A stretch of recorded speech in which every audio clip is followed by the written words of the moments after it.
તારીખ 7/9/1999 આણંદમાં કચ્છ કડવા પાટીદાર સમાજની નવી બંધાયેલી વાડીના ઉદ્ઘાટન પ્રસંગે સ્વામી સચ્ચિદાનંદ પરમહંસ ભક્તિ નિકેતન આશ્રમ પેટલાદ દંતાલીવાળાએ આપેલું પ્રવચન. સ્વામી સચ્ચિદાનંદ એક જીવન સુધારક કહી પરલોકની અને આધ્યાત્મની વાતો તો ઘણા સંતો પાસેથી આપણે સાંભળ્યા, પણ સાંપ્રત જીવનમાં આપણા જીવનને જેની સાચી જરૂરિયાત છે એવા આ જીવનને દિવ્ય બનાવવાના, આ જીવનને સુધારવાના, આ જીવનને ઉત્કર્ષને માર્ગે દોરી સંચાર કરનારા માર્ગદર્શક સિદ્ધાંતોનો જેમણે કેળી પાડી છે એવા સચ્ચિદાનંદ મહારાજને આપણે સાંભળીશું. વિનંતી કરું તમામ પ્રેક્ષકોને અને સ્વયંસેવકોને સંપૂર્ણ શિસ્ત જાળવી આપણી સભ્યતાને શોધાવે, વચ્ચે તમામ પ્રકારની એક્ટિવિટીઓ પર પૂર્ણવિરામ મૂકી દે, સંપૂર્ણ પ્રિન્ટ ઓફ સાયલન્સ પર આપણે ખૂબ જ મોજથી સ્વામી સચ્ચિદાનંદને સાંભળીશું. સચ્ચિદાનંદ સ્વામી.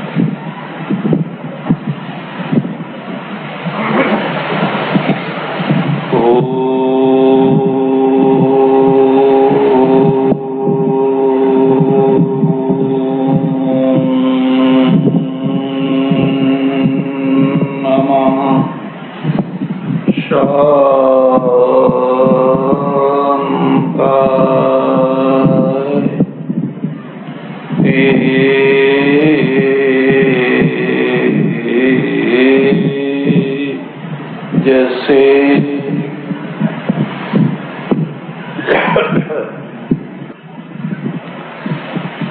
वंदनीय हरिदास जी महाराज श्री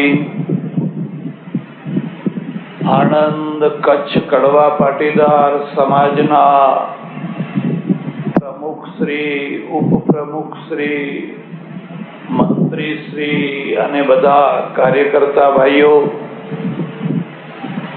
મંચ ઉપર બિરાજેલા બધા જ વિશિષ્ટ મહાનુભાવો, સજ્જનો અને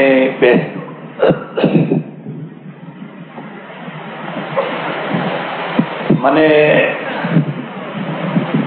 એક કાગળ આપવામાં આવ્યો છે ને કહ્યું છે કે જરા આ વિષય ઉપર બોલજો. એટલે મારા મનમાં જે થોડો વિષય હતો એનાથી થોડું રૂપાંતર કરવું પડે છે. ધ્યાન દેજો. કોઈ પણ સમાજની પ્રગતિ કરવી હોય તો ધાર્મિકતા વિના કદી એની પ્રગતિ થઈ શકે નહીં. પણ કોઈ પણ સમાજની અધોગતિ કરવી હોય તો ધાર્મિકતાને સતત નિરંતર સ્વચ્છ રાખ્યા વિના અધોગતિથી બચી શકાય નહીં. જે દવા નુકસાન ન કરે એ દવા ફાયદો પણ ન કરે. મેં તો મારે નહીં અને મેં તો ભણાવે. ઘણા શાસક એવા હોય કોઈને દંડ ના આપે, કોઈનું ભલું ન કરે. ધર્મ વિના ઉદ્ધાર નથી. પણ જો ધર્મને તમારે ખરેખર ધર્મના રૂપમાં જીવનમાં ઉતારવો હોય તો એને રોજ સ્વચ્છ કરવો પડે. આપણે જેમ રોજ બ્રશ કરીને દાંત ચોખ્ખા કરીએ છીએ, ઊન ઉતારીને જીભ ચોખ્ખી કરીએ છીએ, સ્નાન કરીને શરીરને ચોખ્ખું કરીએ છીએ, એવી રીતે ધર્મમાં પણ સતત કંઈનું કંઈ ભળ્યા કરતું હોય છે. એ જે ભળ્યા કરે છે એમાંથી ધર્મને છોડાવવો જોઈએ. તો એ ધર્મ તમારું કલ્યાણ કરે, તો એ ધર્મ તમારો ઉદ્ધાર કરે. એક બીજો મુદ્દો યાદ રાખજો. અત્યાર સુધી મેં કોઈ જગ્યાએ કોઈ નાસ્તિકની બાંધેલી પાણીની પરબ પણ જોઈ નથી. ધર્મશાળાની વાત જવા દો, સ્કૂલ, કોલેજ, અન્નક્ષેત્ર, ગૌશાળા એ બધાની વાત તો બહુ દૂર રહી. પણ કોઈ આવતું જતું દુખી પ્યાસી માણસ અહીં પાણી પીશે એવું સમજીને કોઈ નાસ્તિક માણસે પાણીની પરબ બાંધી હોય એવી પરબ પણ મેં જોઈ નથી. કારણ કે નાસ્તિકતા નકારાત્મક છે. એક અમારે સજ્જન પ્રોફેસર મારી પાસે ઘણી વાર આવે, બેસે. અમારી પાસે આવનારા બધા જાત જાતના લોકો હોય. કેટલાક લોકો બહુ સરસ માળાઓ લઈ આવે. કેટલી સરસ માળા પડી છે જુઓ. યોગાનું યોગ 2-3 સજ્જનો આવેલા અને બહુ સુંદર માળાઓ લઈ આવેલા. મૂકી, હું તો પહેરતો નથી પણ મૂકી. પણ એમનાથી રહેવાયું નહીં. એમણે મને કહ્યું કે સ્વામીજી, મેં કહ્યું શું? આ ફૂલમાં પૈસા બગાડવા એના કરતા કોઈ ગરીબને 2 રૂપિયા આપવા સારા. બિલકુલ સાચી વાત છે, બિલકુલ ખરી વાત છે. મને કે હું કદી માળા ખરીદતો નથી ને કદી કોઈને પહેરાવતો નથી. મેં કહ્યું એક વાત આપને પૂછું? મને કે પૂછો. તો આવી રીતે માળાઓ બચાવીને જે 2-2 રૂપિયા 5-5 રૂપિયા તમે બચાવ્યા, સાચું બોલજો, એ કેટલા ગરીબોને તમે આપ્યા? મને કે એકેને નહીં. તો મેં કહ્યું સાંભળી લો, આ જે માળા લાવે છે ને એ જ ગરીબને 2 રૂપિયા આપે છે. તમે વાતો કરો છો, તમે વાતો કરો છો કારણ કે તમને માળા ગમતી નથી એટલે તમારી પાસે વાચાળતા છે, એનો ઉપયોગ કરો છો. બાકી આ લોકો જ કોઈ ગરીબને 2 રૂપિયા આપે છે. મંદિરના પગથિયે બેઠેલો, તીર્થક્ષેત્રમાં બેઠેલો, જ્યાં કોઈ જગ્યાએ જોજો ગજવામાંથી પૈસા કોણ કાઢે છે? નાસ્તિકતા એક બહુ મોટી નકારાત્મકતા છે. અને એનું એક કારણ એવું છે, આ મુદ્દાને સારી રીતે સમજજો. કારણ કે એમાં કોરી બૌદ્ધિકતા છે. કોરી બૌદ્ધિકતામાં કૃતિ નથી હોતી, કૃતિ ભાવનામાં હોય છે. કૃતિ ભાવનાથી આવતી હોય છે. તમારે બહારગામ જવું છે, કચ્છથી મહારાષ્ટ્ર જવું છે, મહારાષ્ટ્રથી કચ્છ જવું છે, વહેલી ગાડીમાં જવું છે. તમારી પત્ની કહે છે કે હું તમને સવારે પાતું બનાવી આપીશ. તમે કહો ના ના કઈ જરૂર નહીં, ટ્રેનમાં બધું મળે છે. ના કે પણ નહીં, તું ઉજાગરો ના કરી, વહેલી ઉઠીશ નહીં, તું તાર સુઈ જજે. પણ એ વહેલી ઉઠે છે અને તમારા માટે સુખડી બનાવે છે, કંઈક ઢેબરું બનાવે છે, કંઈ બનાવે છે, ટિફિનમાં મૂકે છે, ચમચી મૂકે છે, બધું મૂકે છે. અને પછી કહે છે 11 વાગે એટલે ખાઈ લેજો. આ જે કૃતિ થઈને એ ભાવનાથી થઈ છે. જો એ કોરી બુદ્ધિવાદી હોત ને તો કે આ ટ્રેનમાં મળે જ છે ને બધું ખાઈ લેજો, નકામી એ બધું બોલીને ક્યાં ફર્યા કરો. કૃતિ છે એ ભાવનાથી થતી હોય છે, માત્ર બુદ્ધિથી કૃતિ નથી થતી હોતી. એટલે જ્યારે પણ કોઈ સમાજનું ઉત્થાન થવાનું હોય એટલે એ સમાજમાં ધાર્મિકતા આવે, એ સમાજ ધાર્મિક બને. પણ ધાર્મિક બન્યા એટલે મુદ્દો એક સમજજો, આપણા સમાજને બીજા અસંખ્ય અપલક્ષણોથી જ્યાં બચાવવાની જરૂર છે ત્યાં નાસ્તિકતાથી પણ બચાવવાની જરૂર છે. છોકરાને આંગળી પકડાવીને તમે મંદિરે લઈ જાઓ છો, તમને ખબર નથી એ મંદિરમાંથી એના જીવનમાં સિંચન થાય છે, સંસ્કાર. અમે ચપટી ભરીને જે પ્રસાદ આપીએ છીએ લલચાવા માટે નથી, એ એટલા માટે છે કે આ પગથિયું ચડતા શીખે, માથું નમાવતા શીખે. જો એ માથું નમાવતા શીખશે, હાથ જોડતા શીખશે, તો બાકીનું બધું ધીરે ધીરે ધીરે ધીરે આપોઆપ આવી જશે. પણ જિંદગીના પહેલા પગથિયામાં જો એને માથું નમાવતા ના આવડ્યું, હાથ જોડતા ના આવડ્યા, તો એ મોટો બેરિસ્ટર થઈ જશે ને તો પણ કોરો ને કોરો રહી જશે. એ બહુ કંઈ કરી નહીં શકે. એટલે નાસ્તિકતાથી સમાજને બચાવવો જોઈએ. પણ નાસ્તિકતાથી તમે બચાવશો કેવી રીતે? આ બીજો મુદ્દો યાદ રાખજો. શ્રદ્ધા છે ને એ સકારાત્મક હોય તો તમે નાસ્તિકતાથી બચાવી શકો. શ્રદ્ધા જ્યારે નકારાત્મક બને ત્યારે નાસ્તિકતા વધવા લાગે. શ્રદ્ધા નકારાત્મક બને એનો અર્થ શું છે? હમણાં થોડા દિવસ પહેલા તમને જો ખબર હશે, એ ગંગામાનું વ્રત ઉજવાયું. પહેલા નતું ઉજવાતું ને દશામાનું પહેલા નતું ઉજવાતું. હવે તો એટલું બધું ઉજવાય છે, એટલું ખાસ કરીને પછાત કોમોમાં તો એટલું બધું ઉજવાય છે. મેં એક ભાઈને કહ્યું, મેં કહ્યું ભાઈ આ દશામાં શું તમે ઉમિયામાં શું ખોટા છે? કે ઉમિયામાં તો રોજ ના, ઉમિયામાં તો આપણા રોજ ના, પણ આ દશામાં કે દશા તો જે દશા કરે એ કોઈ ના કરે. મેં શું કરે? અને મને કે તમે જોયું નહીં, રામને 14 વર્ષ વનમાં મોકલ્યા તો એ દશામાં એ મોકલ્યા. અને મેં કીધું પાછા કોણ લઈ આવ્યા?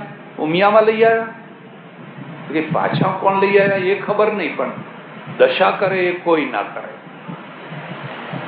ઠેઠ માંડવીથી, કચ્છ માંડવીથી મારા ઉપર ફોન આવ્યો. એક સજ્જન મારે ત્યાં રહી ગયેલા, બ્રાહ્મણ, 2-3 વર્ષ સ્વામિનારાયણ સંપ્રદાય પાડે અને કોઈ સ્વામિનારાયણ મંદિરમાં પૂજા કરે. મને કે બાપુ બાપુ બાપુ. મેં કહ્યું શું છે? શું? અરે કીધું ગભરાયેલા કેમ બોલો છો? મને કે દશામાની ઊંટડી દૂધ પીવે છે. મેં મારી જાતે પીવડાયું એમ. હવે તમને બધાને ખબર હશે 2-4 વર્ષ ઉપર ગણેશ ભગવાને દૂધ પીધું હતું. આ તો સારું છે કે ભારતની બધી મૂર્તિઓ હજુ દૂધ પીતી નથી થઈ. બાકી જેટલા મંદિરમાં જેટલી મૂર્તિઓ પધરાવી છે એ બધી મૂર્તિઓ જો દૂધ પીતી થઈ જાય તો તમને ટીપું દૂધ ના મળે. તો તમને એક ટીપું દૂધ ના મળે અને તમે બધા ભેગા થઈ અને મૂર્તિઓ સાથે ઝઘડો કરવા જાઓ કે બંધ કરો, હવે બંધ કરો, પહેલા નતા પીતા હવે કેમ પીવો છો?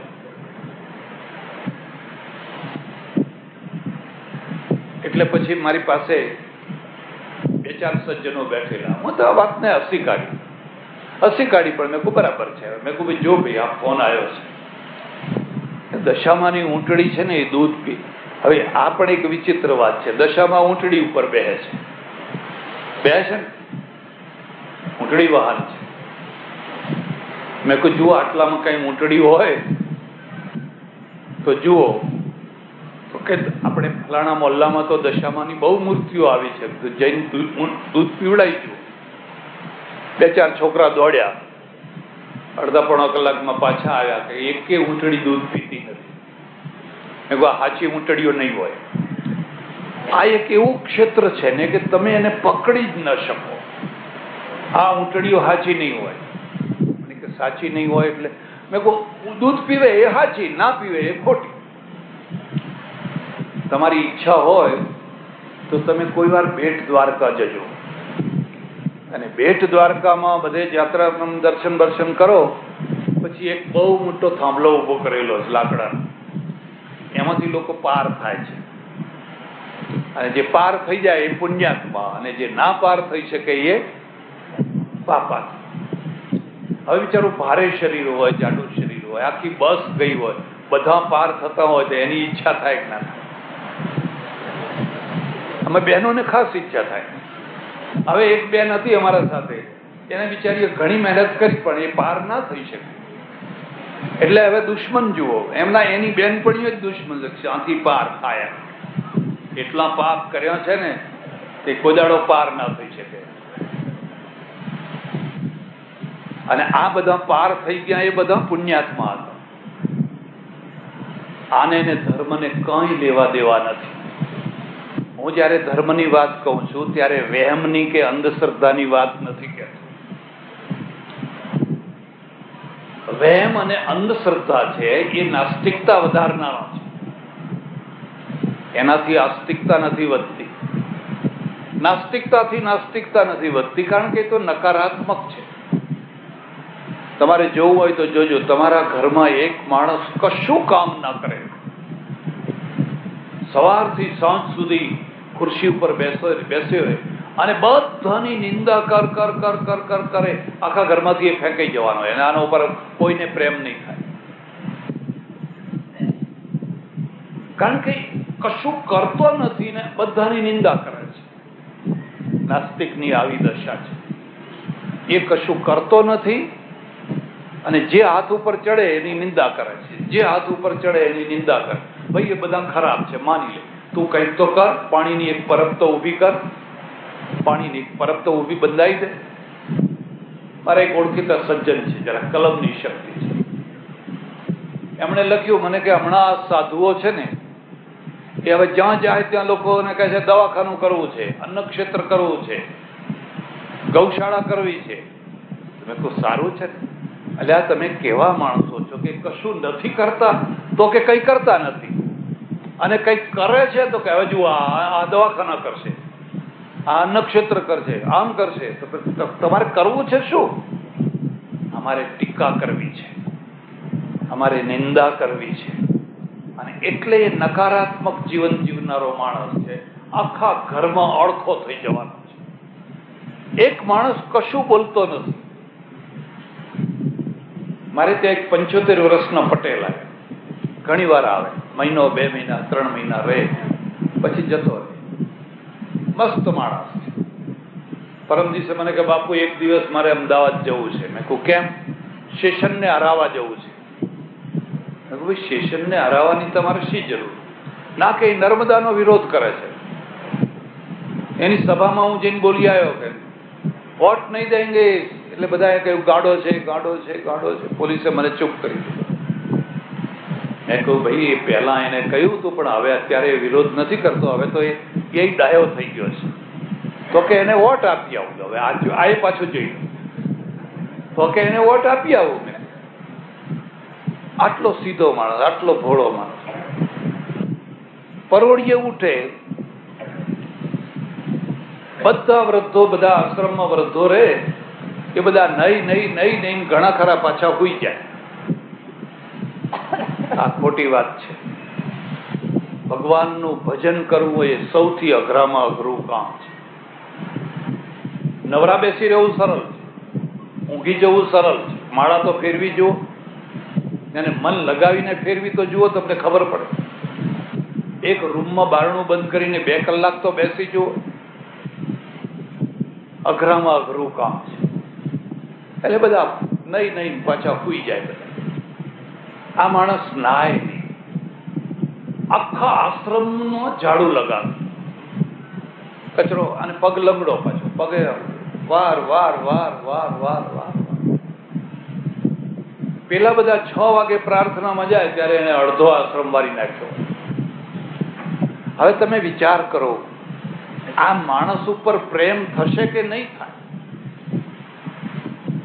આ માણસના ઉપર આપોઆપ આપણને લાગણી થશે. કેમ લાગણી થશે? સકારાત્મક જીવન જીવે છે, નકારાત્મક નથી જીવતો. એ સકારાત્મક જીવન જીવે છે. અને જ્યાં તમારા જીવનમાં કોઈ સકારાત્મકતા આવી નહીં, એમાંથી પરિણામ આવવા લાગશે. આટલો મોટો હોલ તમે બાંધ્યો, આટલો મંડપ, હું તમારી વાડી જોઈને આવ્યો. આ સરસ મજાના રોડ ઉપર, અહીંયા આણંદમાં કદાચ 50-100 ઘર હશે, બહુ તો. પણ એ છતાં એ 50-100 ઘરોએ જે પુરુષાર્થ કરીને આ જમીન, આટલી મોકાની જમીન લીધી અને આટલી મોટી વિશાળ વાડી બાંધી, એમાં કેટલાય લોકોએ સકારાત્મક ભાગ ભજવ્યો હશે. ઘરનું પેટ્રોલ બાળી અને રાત દિવસ રખડ્યા હશે, ઘેર ઘેર ગયા હશે, કોઈ રીસાયા હશે એને મનાવ્યા હશે, કોઈ ગેરસમજ થઈ હશે એને સારી સમજ આપી હશે, ત્યારે આ બધું ઊભું થઈ છે. ત્યારે કેટલાક લોકો કદાચ થોડા નકારાત્મક હશે. આ બીમ અહીં કેમ નાખ્યું, આ દરવાજો અહીં કેમ મૂક્યો, આ પાણીયારું અહીં કેમ કર્યું, એટલે ભાઈ હવે તું કેમ બોલવા આવ્યો, પહેલા આવું હતું ને તારે. એનું એક જ કામ છે કે તમે સારામાં સારી રસોઈ કરી હોય, એમાં સારું શું થયું એ નથી બોલવું, પણ કયામાં મીઠું વધારે પડ્યું છે એ જ બોલવું છે. આવો માણસ કદી યશનો ભાગી નહીં થાય, આવો માણસ કદી નેતા નહીં થઈ શકે, સંઘપતિ નહીં થઈ શકે, સમાજનો આગેવાન નહીં થઈ શકે, કારણ કે એનામાં નકારાત્મકતાનું પ્રમાણ વધારે છે. એટલે ધાર્મિકતા તો હોવી જ જોઈએ, પણ મેં તમને કહ્યું ને, આ ધાર્મિકતામાં જે કચરો ભળી જતો હોય છે એ કચરાને સાફ કરવાની જરૂર છે. આખી દુનિયાના બધા ધર્મોમાં અંધશ્રદ્ધા છે. ધર્મ હોય અને અંધશ્રદ્ધા હોય જ નહીં એવું કદી બને છે. તમારી પાસે કરન્સી હોય, નોટો તમારી દેશમાં ચાલતી હોય અને એની ડુપ્લિકેટ ન થતી હોય એવું કદી બને જ નહીં. ડુપ્લિકેટ કોની નથી થતી? ડુપ્લિકેટની ડુપ્લિકેટ નથી થતી. ખ્યાલ આવે છે? જે ડુપ્લિકેટ છે ને એની ડુપ્લિકેટ નથી થતી હોતી, પણ જે સાચું છે ને એની નકલ તો થવાની જ છે. એની નકલને તમે રોકી નહીં શકો. હા, એની નકલથી સાવધાન કરવાનું કામ અમારું છે, ધર્મગુરુઓનું છે. એ સાવધાન કરવાની જગ્યાએ અમે પોતે નકલના જો પ્રચારક થઈ ગઈએ તો ખલાસ. અમે અસલની જગ્યાએ પેલી ડુપ્લિકેટ નોટોના પ્રચારક થઈ જઈએ તો એમ સમજવાનું કે પ્રજા ધર્મના નામે ડૂબવાની છે. ધર્મ ધર્મ ધર્મ કરતી જશે ને ડૂબતી જશે, કારણ કે એના પ્રચારકો છે એ જ પોતે ડુપ્લિકેટ પ્રચાર કરે છે. એટલે પહેલો મુદ્દો યાદ રાખજો. ત્યારે ધર્મનું મૂળ ક્યાં છે? ધર્મનું મૂળ બુદ્ધિ નથી, ધર્મનું મૂળ શ્રદ્ધા છે, અને એ શ્રદ્ધા હૃદયમાં રહે છે. ભગવદ્ ગીતામાં જ્યારે કૃષ્ણને અર્જુને પૂછ્યું તમે ક્યાં રહો છો, હું તમને એક ભલામણ કરું છું, કોઈ સંત મળે તો ચૂપચાપ બેસી ના રહેવું. એનો મૂડ હોય અને સ્વભાવ સારો હોય તો પ્રશ્નો પૂછવા. પ્રશ્નો પથરા ના નાખવા. ઘણા લોકો છે ને એ પ્રશ્નો નથી પૂછતા હોતા, પથરા નાખતા હોય. પથરા નાખવાનો અર્થ તમે સમજ્યા? એક માણસે મને પૂછ્યું, મને કે રાવણની માસીનું નામ શું હતું, બોલો મહારાજ કહો. હવે રાવણની માસી એ હું ક્યાં ખોળવા જઉં ને ક્યાંથી લાવ, અને માનો કે હું કદાચ એ નામ બતાવું તો એનાથી એને ફાયદો શું થવાનો હતો? એના એ પ્રશ્નથી સમાજને શું ફાયદો?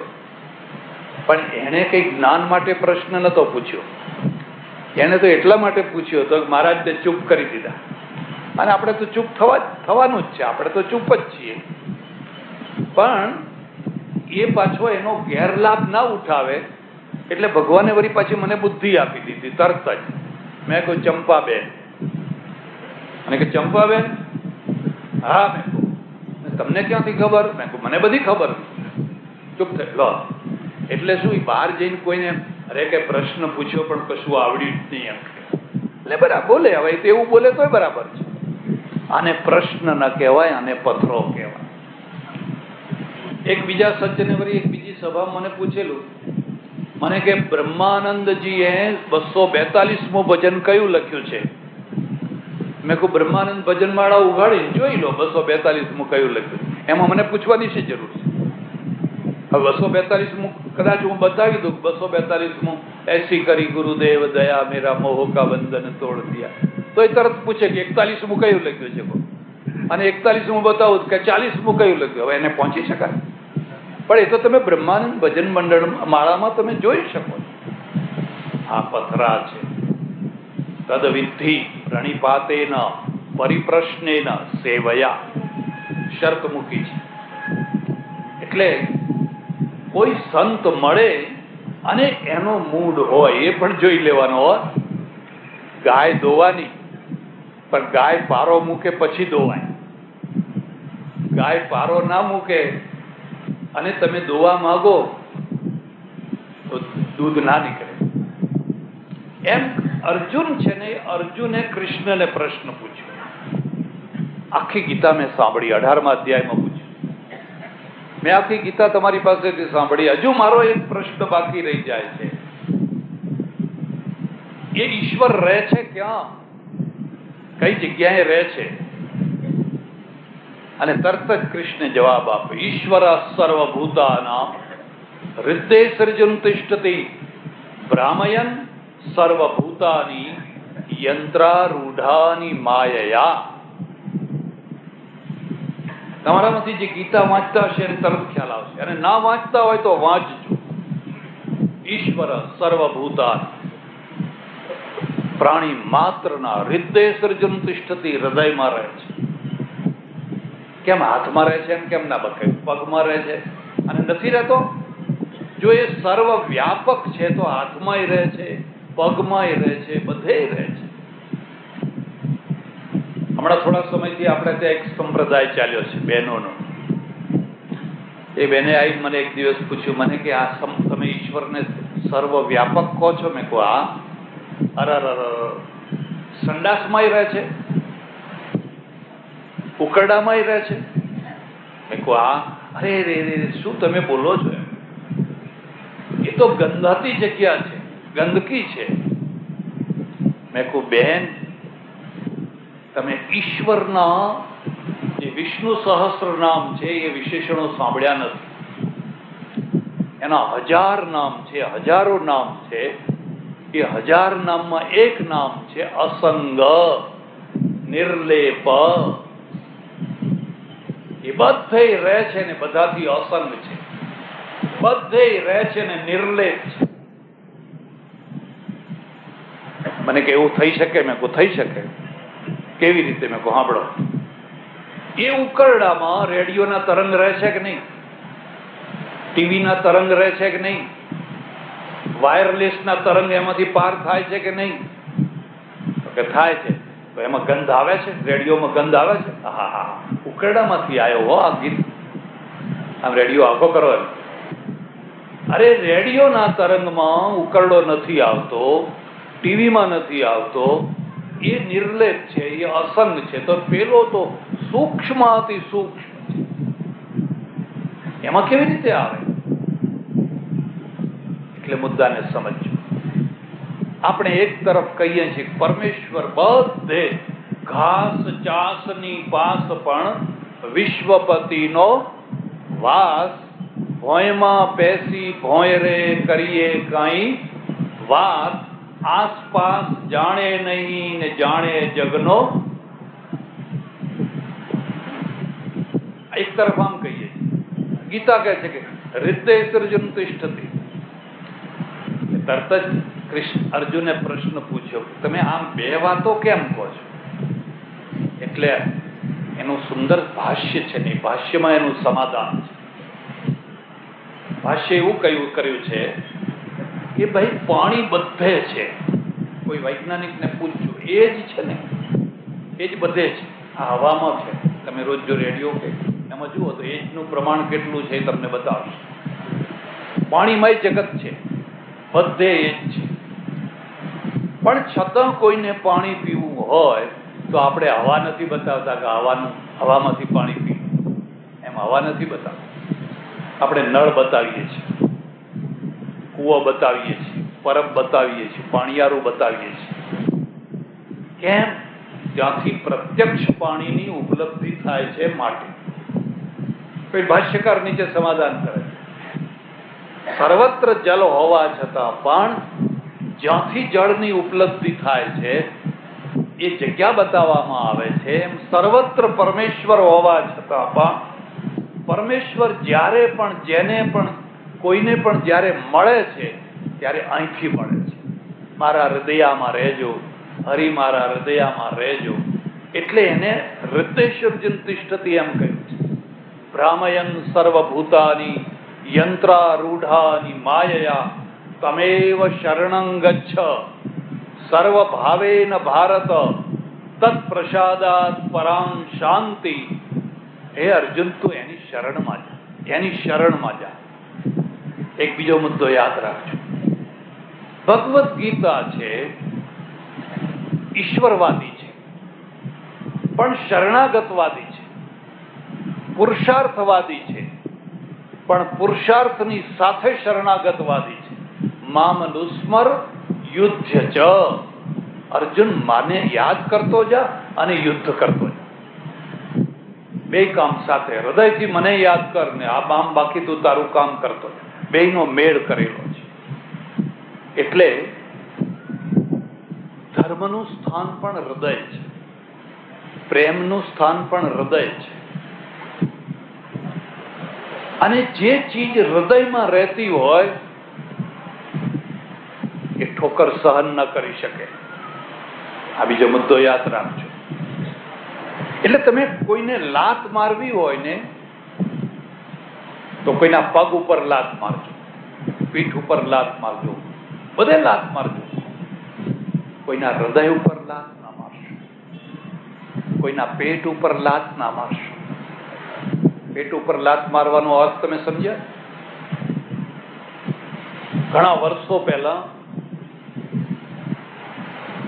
એક મિલમાં મારે જવાનું થયું, અને એ વખતે તો મિલો એટલે મિલો.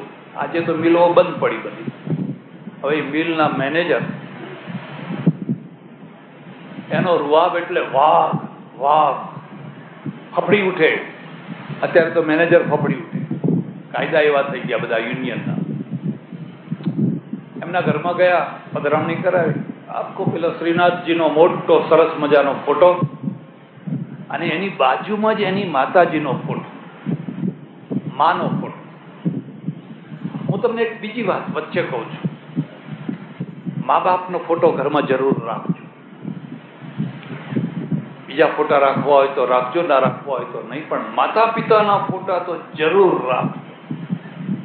આજની સ્થિતિમાં તમે જ્યાં પહોંચ્યા છો ત્યાં તમારા મા બાપે કેટલું તપ કર્યું છે. ક્યાં કચ્છમાંથી આવડો મોટો પેલો કરવતો લઈ અને બાવડા અને આવડી બંડીને આટલી પોતડી ને એ બધું, અને કેટલી કાળી મજૂરી કરી કરી કરી કરી કરીને હવારથી હાં સુધી ત્યારે બેન્ચા નતા. એ માવતરોના પુણ્ય પ્રત અને નિર્દોષ જીવન, કાળો પરસેવો, મહેનત, પણ પાપ નહીં. આજે તમે હવેલીઓમાં રાચો છો, બબે ગાડીઓ છે, તન ગાડીઓ છે, ભલે રહી, પણ પેલા મા બાપનો ફોટો ઘરમાં જરૂર રાખ. મેં કહ્યું આ તો કે મારા માતાજી છે. મને બહુ આનંદ થયો. કોઈના ઘરમાં જવું ને એ ફોટા જોવું એટલે જ સંસ્કારથી ખબર પડી જાય. હવે ઘણી જગ્યાએ એવા જઈએ કે ફોટા એવા હોય તો પછી વાત જ પૂછવા દો. બધા મુંબઈના જ ફોટા હોય. હવે મુંબઈના એટલે તમે સમજી ગયા, મુંબઈના જ ફોટા હોય બધા. એટલે હું એને જાણી કરીને પૂછું કે આ તમારા પિતાશ્રી છે, આ તમારા માતુશ્રી છે? ના ના ના ના ના. તો તમારા કાકા છે? હવે શું કહેવું? જે તમારે કંઈ લેવા દેવા નથી એના મોટા મોટા ગાડીઓમાં રાખો, અને જેણે તમને જીવન આપ્યું છે એનો ફોટો રાખવાની તમારે? તમે સંસ્કાર વિનાના માણસ, ભલે બુદ્ધિશાળી હોય, ભણે ભલેલા હોય, પણ પથભ્રષ્ટ છો. મને કે મહારાજ આ મારી બાનો ફોટો છે. બહુ સરસ. ભગવાનના આગળ તમે, મને કે હું રોજ અગરબત્તી કરું છું, ભગવાનને આમ અગરબત્તી ફેરવી પછી મારી બાને કરું છું અને પછી પગે લાગુ છું. એટલી બધી શ્રદ્ધા તમને કેમ છે? યાદ રાખજો. માં પૂજાય છે, બુદ્ધિના દ્વારા નથી પૂજાતી, એ સંસ્કારના દ્વારા પૂજાય છે. માનો ખોળો પૂજાય છે. માનું મગજ નથી પૂજાતું. મગજ હોય તો ઘણું સારું, પણ કદાચ મગજ ઓછું હોય પણ ખોળો વાલથી ભરેલો હોય, એકદમ વાલથી ભરેલો હોય તો એ વંદન કરવાને યોગ્ય માં છે. એ દૂધ નથી પીવડાવતી, એ વાલ પીવડાવે છે. એના હૃદયમાંથી જે નીકળે છે એ દૂધ નથી.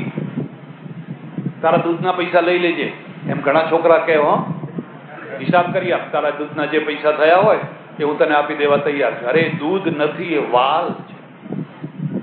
અરે મસ્તિષ્ક બહુ તેજ છે, બુદ્ધિ બહુ છે, ખોળો નથી. એ છોકરાને મૂકી દીધું કે આ છોકરા રાખજો તમે. એને કદી છોકરું ઉછેર્યું જ નથી, દૂધ પીવડાવ્યું જ નથી.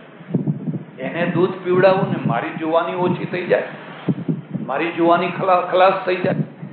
પીવડાવો પેલું કયું બોટલનું કયું આવે છે ને, બધું બજારમાં તૈયાર મળે છે ને, પીવડાવે એટલે. અરે માનું દૂધ તો મહા ઔષધ છે. હવે લોકો પરદેશમાં અમેરિકામાં વળ્યા બધા, અમેરિકામાં બધા. કારણ શું છે? કુદરતે ફટકો માર્યો. યાદ રાખજો, કુદરત પણ એક વ્યવસ્થા લઈને ચાલે છે. કુદરતે શું ફટકો માર્યો? સ્તનના જ કેન્સર, સ્તનના જ કેન્સર, સ્તનના બધાની કપાવો છાતીઓ, પછી કપાવો, લો કરો, જુવાની રાખો, તમે રાખી જુઓ, ખબર પડે. અમારે ગામડાની પેલી ખેડૂત બાઈ, એ સવારે એના છોકરાને ઘોડિયામાં હુવાડી અને ખેતરમાં 4નો ભારો લેવા ગઈ હોય, અડધો ભારો થયો ન થયો, અને એને પેલો એનો છોકરો યાદ આવે, જાગી ગયો હશે તો, જાગી ગયો હશે તો, જાગી ગયો હશે. જલ્દી જલ્દી જલ્દી જલ્દી ભારો કરી. હવે ત્યારે કોઈ ઉપડાવનાર નહીં, અત્યારે તો બધી વાતો બદલાઈ ગઈ. કેટલી બૂમ પાડે ત્યારે કોઈ છેડામાંથી કોઈ ઉપડાવનાર માંડ આવે, એ જેમ તેમ કરીને ભાડો જ. અને ડગલો ભરતા ભરતા ભરતા એને એક જ છે, એ જાગી ગયો હશે તો, એ જાગી ગયો હશે તો, એ જાગી ગયો હશે. લાંબા લાંબા ડગલા ભરતી ભરતી માં આવે અને પેલો છોકરો રોતો હોય, ચીસો પાડતો હોય. આજુબાજુનો કોઈ વળી આવીને એને તેડ્યો કરે, છાનો રહેવાની વાત. એ ભારો ફેંક્યો અને તરત જ એને ખોળામાં લઈને આમ કરી અને જ્યાં એને એકદમ શાંત, એકદમ શાંતિ. ક્યાં ગયું એનું રડવાનું? માં દૂધ નથી પીવડાવતી, માં વાલ પીવડાવે છે. અને વાલની કિંમત તો ગળપણમાં ખબર પડે. જયારે માણસ ગયડો થાય અને ઘરમાં કોઈ રાખવા તૈયાર ના થાય અને બધા હેડો હેડો હેડો હેડો કરે, ત્યારે એને ખબર પડે કે વાલ શું વસ્તુ છે. તમે તો ભાગ્યશાળી છો કે તમારી પ્રજા તમને બાપા બાપા બાપા બાપા કરે છે. બાપા આવો, બાપા બેહો, બાપા બેહો. બાકી બીજી પ્રજાને તમે જઈને જુઓ તો આજે ડોહાઓને, ગરડા માણસોને ઘરમાં રાખવા કોઈ તૈયાર નથી. હું હમણાં લંડનમાં હતો 2 વર્ષ ઉપર, અને જેના ત્યાં ઉતરેલો એ સારા સુખી માણસ, એના 2 છોકરા ડોક્ટર. એની એક છોકરી સાથે ઇન્ટરવ્યુ ગોઠવેલો લગ્ન માટે. એટલે એ છોકરો મને વાત કરે, અમે જમવા બેસીએ એટલે બહુ સરસ ગમત કરીએ, આનંદ કરીએ. મેં કહું ભાઈ પરણી લે ને, હવે તું કેટલા ઇન્ટરવ્યુ કયા કરી? મને કે બાપુ હમણાં એક ઇન્ટરવ્યુ થયો. એ છોકરી બહુ ભણેલી હતી અને મને પહેલો પ્રશ્ન પૂછ્યો, તારા ઘરમાં ડસ્ટબિન કેટલા છે? ડસ્ટબિન એટલે કચરો નાખવાના ડબલા. કચરો નાખવાના ડબલા કેટલા છે? એટલે મેં કહ્યું અમારે તો રૂમે રૂમે ડબલા છે, દરેક રૂમમાં અમે ડસ્ટબિન રાખીએ. એ નહીં, હું એમ પૂછું છું કે ઘરડા માણસો કેટલા છે? હવે તમે સમજ્યા, ઘરડા માણસો એટલે ડસ્ટબિન. કે મારા મમ્મી છે, પપ્પા છે, તો જો લગ્ન કરવા હોય તો સમજી લે, ડસ્ટબિનને બહાર કાઢવા પડશે. એ કચરાની પેટીઓને બહાર કાઢવા પડશે. તો આ છોકરો અમુક ધાર્મિક સંસ્કાર હોય એની અસર તો અમુક રહેવાની.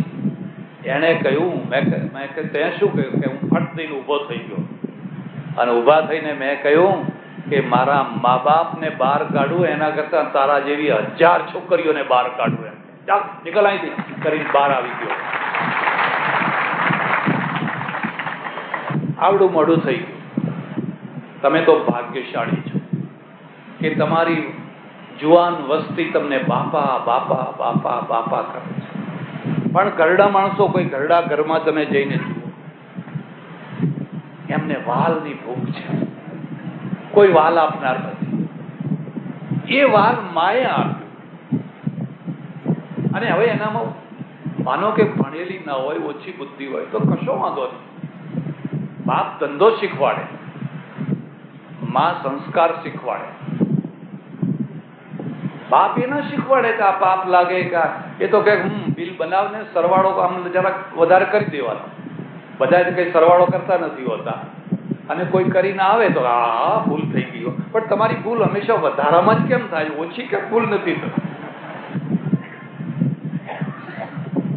જ્યારે જુઓ ત્યારે 50, 100, 200, 500 રૂપિયા વધી જ જાય.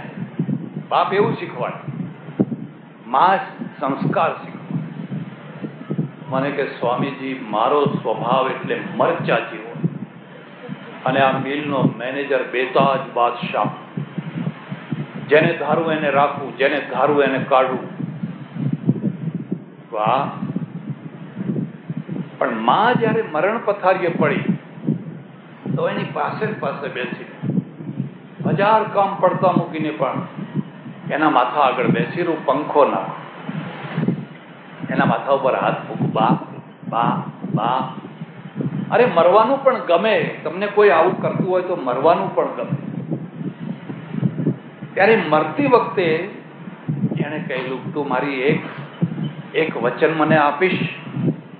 હા બા, એક શું, તું કે કહીશ. ના, મારે બીજું નહીં કહ્યું. જો મારે ગૌદાન નથી કરાવવું, તારે કરવું હોય તો કરજો. મારે કોઈ પૈસા ટકાનો દાન નથી કરાવવું, એ તો તારી ઈચ્છા છે. અને મેં મારા હાથે ઘણું કર્યું છે. તું કરે ને હું પામું, એના કરતા હું કરું ને હું ના પામું. હું મરી જઉં ને પછી તમે 12મું કરો ને 13મું કરો ને ફલાણું કરો, પછી પૂછવા આવો મહારાજ એને પહોંચે કે ના પહોંચે. એટલે હવે પહોંચે કે ના પહોંચે જવા દે ને. જે જીવતા જીવતા કશું ના કરી શક્યો, હવે એને શું પહોંચાડવાનું હતું? મેં તો મારી જાતે મારા માટે ઘણું કર્યું છે, પણ તું મને એક વચન આપ. મેં કહું, શું વચન માગ્યું? કે જો બેટા, 3000 મિલ કામદારોનો તું માલિક છે, અને તારો સ્વભાવ બહુ ઉગ્ર છે, તને ગુસ્સો ચડતા વાર નથી થતો, એટલે મને એક વચન આપજે. કોઈએ બહુ ગંભીર ગુનો કર્યો હોય તો હું ના નથી પાડતો, પણ સામાન્ય ગુનામાં કોઈને નોકરીમાંથી કાઢી ના મૂકીશ, કોઈના પેટ ઉપર પાટું ના મારીશ. તને ખબર નથી, ત્યાં ગરીબી જ નથી જોઈ, પણ મેં જોઈ છે. એક ગરીબ માણસનું ઘર પંખીના માળા જેવું માંડ વસ્યું હોય, અને એને આપણે ગબડાવી દઈએ તો એની શું દશા થાય એ તને ખબર નથી. આટલું મને આપા. કોઈ બહુ મોટો ગુનો કરે તારે જે કરવું હોય. મેં મારી માને વચન આપ્યું, અને વચન આપ્યા પછી માં ગુજરી ગયા, અને મારા જીવનમાં એક પરિવર્તન આવી ગયું. અને પરિવર્તન એ આવી ગયું, જ્યારે પણ કોઈને નિકલ કરવાનો પ્રસંગ આવે, માને વચન આપ્યું છે, અને 2 રૂપિયા 5 રૂપિયા દંડ કરો, ફલાણું કરો, નોકરીમાંથી નહીં કાઢવા. 15 વર્ષ થઈ ગયા મને. મેં કહું, હવે આ મિલના લોકો મને ભગવાન કહે છે. પહેલા મને શૈતાન કહેતા કે આ શૈતાનનો બચ્ચો છે, સુવરનો બચ્ચો છે એમ કહેતા પાછળ. હવે આ મને બધા ભગવાન કહે છે. ભલું થજો મારી માનું, એને મને જીવનની એક દૃષ્ટિ આપી, એક જીવનનો રસ્તો બતાવ્યો. એટલે તમારે કદાચ કોઈને લાત મારવી હોય ને તો મારજો એની લાત, પણ કોઈના હૃદય ઉપર લાત ના મારશો. કારણ કે હૃદયમાં 3 વસ્તુઓ રહે છે: શ્રદ્ધા રહે છે, પ્રેમ રહે છે, લાગણીઓ રહે છે. એ સહન નથી કરી શકતી. એને સમજાવજો, એને સમજાવો. એટલે આપણે ધર્મ, આખી દુનિયાના જેટલા ધર્મો છે એ બધા ધર્મો શ્રદ્ધા વિના ચાલી શકે જ, અને શ્રદ્ધામાંથી શક્તિ ઊભી થાય, શ્રદ્ધામાંથી શક્તિ ઊભી થાય. તમે કચ્છમાં નખત્રાણા તાલુકામાં જાઓ, ગામે ગામ જે લક્ષ્મીનારાયણના મંદિરો થયા એ ક્યાંથી થયા? તમે પ્રચાર કરો ને કે મારું મંદિર બનાવો ને ભાઈ, ગામે ગામ મારું મંદિર બનાવો ને, કરી તો જુઓ. ઉદ્ધવરામજી મહારાજ થયા, લાલદાસજી મહારાજ થયા, વાલદાસજી મહારાજ થયા. આખી પરંપરાએ કચ્છના કડવા પાટીદાર સમાજોને કેટલા અનર્થોમાંથી બચાવી લીધા. જો આ મંદિરો ના થયા હોત તો આ તમે ક્યાં હોત જરા વિચાર. પણ એ શ્રદ્ધા માથું નમાવાની જગ્યા છે. એટલે ધર્મ છે, કૃષ્ણે કહ્યું હૃદયમાં, ભગવાન હૃદયમાં રહે છે અને ધર્મ પણ હૃદયમાં રહે છે. એટલે જો ભગવાનને મેળવવો હોય તો હૃદયથી મળે અને ધર્મને પાળવો હોય તો હૃદયથી પાળી શકાય. બુદ્ધિથી વ્યાપાર થાય, હૃદયથી વ્યાપાર ના થાય. હૃદયથી વ્યાપાર કરવા માટે જલારામ બેઠેલા, ના આવડ્યો. જલારામને વેપાર ના આવડે, બાપે કાઢી મૂક્યા, ઘરે તું તો મારું બધું દિવાળું કાઢીશ. નાનક દેવજીના પિતા હતા ને કાલુરામ, એ કાલુરામ એ વાણિયા હતા. એમણે નાનક દેવજીને વેપાર કરવા બેહાડે, ના આવડે. કારણ કે પેલો બુદ્ધિનો જે પક્ષ ને એ બિલ આવા બનાવવાનું, આમ કરવું ને તેમ, એ હવે એના મગજમાં ઉતર્યું છે. અને કદાચ જલારામના મગજમાં એ બધું ઉતરી ગયું હોત, કે નાનક દેવજીના મગજમાં એ બધું ઉતરી ગયું હોત, તો એ બે કેવા બન્યા હોત જરા વિચાર. ખાધું પીધું રાજ કર્યું હોત. બધા કેટલાય વાણિયા મરી ગયા, કોઈ લક્ષાધિપતિ થઈને, કોઈ કરોડાધિપતિ થઈ, કોઈનું નામ નિશાન, કોઈનું નામ નહીં. નામ તો આમનું થયું, જિસકો ના દે અલ્લાહ ઉસકો દે જલ્લા. નામ તો આ ઘરમાં ના હોય, બૈરાના દાગીના વેચી અને પણ સાધુને ખવડાવે. સાધુ ભૂખ્યા નહીં જવા. લાય તારું ગીરો મૂકીને આવું. હવે એ કયો બુદ્ધિશાળી આવું કામ કરે? એટલે હૃદય છે ને, એ હૃદયમાં ધર્મ રહે, હૃદયમાં ભગવાન રહે, હૃદયમાં લાગણીઓ રહે. શ્રદ્ધા હશે ત્યાં થોડી ઘણી તો અંધશ્રદ્ધા રહેવાની જ. એને એકદમ નાબૂદ કરવી બિલકુલ શક્ય નથી. પણ જ્યારે એનો અતિરેક થઈ જાય, અતિરેક થઈ જાય તો શું થાય કે શ્રદ્ધા છે ને એ શ્રદ્ધા ક્ષીણ થઈ જાય. શ્રદ્ધામાંથી એક જોમ આવે, જુસ્સો આવે, હિંમત આવે, તાકાત આવે. અંધશ્રદ્ધામાંથી બીક આવે, માણસ ડરપોક બને. મને તમારે કચ્છ કડવા પાટીદાર એક ભાઈએ જ મને વાત કરી, મને કે અમારી કમાણીના 25% પૈસા આ બહેનો અંધશ્રદ્ધામાં વાપરી નાખે છે. આ બહેનોની દુનિયા જુદી છે, તમારી દુનિયા જુદી. તમે બધા દુકાનમાં હો, ઘરમાં હો, ફલાણું હો, ફલાણું બધા હોય. એટલે પેલા અંધશ્રદ્ધા વાળા છે ને એ જુએ કે હા હવે ઘરમાં કોઈ પુરુષ નથી. રાવણને પણ આવવું હોય ને તો એ પહેલા જોઈ લે કે હા રામ ગયા ને, કે હા રામ ગયા, હવે લક્ષ્મણને કાઢો, પછી આપણે જાઓ. અને પછી જુએ કે હા હવે લક્ષ્મણે ગયો ને હવે સીતાજી એકલા છે, પછી રાવણ પગ